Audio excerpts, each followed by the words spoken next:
Family নিয়ে ব্যস্ত আছি বলে কি ভাবেছিস? অ্যাকশনটা ভুলে গেছি।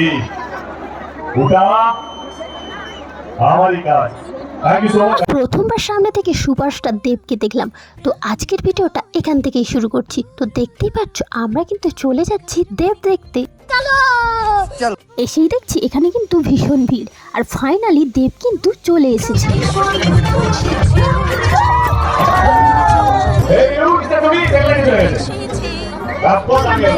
এবারে কথা হচ্ছে তিনটে রোজ, একটা দুটো তিনটে। এখান থেকে যদি আওয়াজটা কম আসে ওই রাস্তা দিয়ে চলে যাবো, ঠিক আছে? চিন্তা করে দেখো তো, হ্যাঁ?